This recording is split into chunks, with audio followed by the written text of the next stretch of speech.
இந்த கொய்யா மரத்தில் நம்ம ஏற்கனவே வந்து பேக் கட்டி வச்சுருந்தோம். அதுவும் வந்து நல்லா விளைஞ்சிருக்கு, நல்லா கொஞ்சம் பழுக்க ஆரம்பிச்சிருச்சு.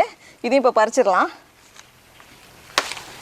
அணில் கொத்தினது வந்து அதுக்கப்புறமா அது கடிக்கவே இல்லை, அது அப்படியே இருக்கா. ஆனால் அது வந்து கொஞ்சம் கெட்டு போக ஆரம்பிச்சிருச்சு. அதனால் பறிச்சுட்டு நான் வெளியே வச்சிட போகிறேன்.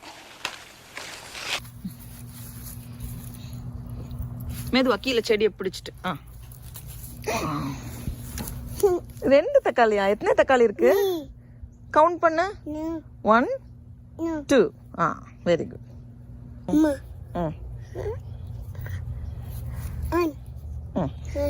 இது பழுத்ததுக்கு அப்புறம் பறிக்கலாம். சரியா? போமா. இதுதான் நம்மளோட இன்னைக்கு கிடைச்ச ஃப்ரூட்ஸ்லாம்.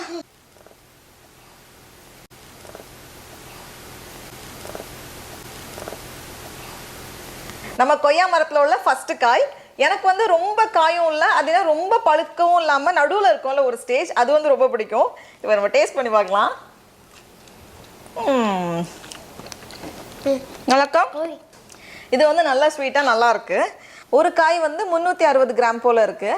இது வந்து 300 கிராமுக்கு மேலே இருக்கு.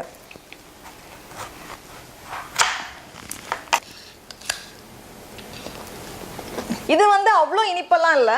அந்த கொய்யாக்காய் வந்து ரொம்ப நல்லா இருந்துச்சு, நல்லா ஸ்வீட்டாக இருந்தது. இது வந்து ரொம்ப தண்ணி இருக்கிற மாதிரி தான் இருக்குது. தண்ணியில் கொஞ்சமாக லேசாக எங்கேயோ இனிப்பு தெரிகிற மாதிரி இருக்குது. ஆனால் அவ்வளோ ஸ்வீட்டாக இல்லை, நான் எதிர்பார்த்த அளவுக்கு இல்லை. என்னதான் இருந்தாலும் இது வந்து நம்ம வீட்டு காய், நமக்கு எப்போவுமே ஸ்பெஷல் தான். இப்போ வந்து கும்காட் ப்ரிசர்வ் பண்ணுறதுக்கு நமக்கு எவ்வளோ பழம் இருக்கோ அதே அளவுக்கு நமக்கு சர்க்கரை வேணும். அதனால இதை வந்து அளந்து பார்த்துடலாம். மொத்தத்தில் 475 கிராம் இருக்குது. நான் வந்து 300 கிராம் சர்க்கரை தான் எடுக்க போகிறேன். ஏன்னா வந்து நமக்கு அவ்வளோ ஸ்வீட், அவ்வளோ இனிப்பு நமக்கு தேவை இருக்காது. ஃபஸ்ட்டு இதை வந்து அங்கங்கே குத்தி விட்டுறலாம். அப்போ தான் வந்து அந்த சுகர் சிரப் உள்ளே போகும். குத்துவோமாடா?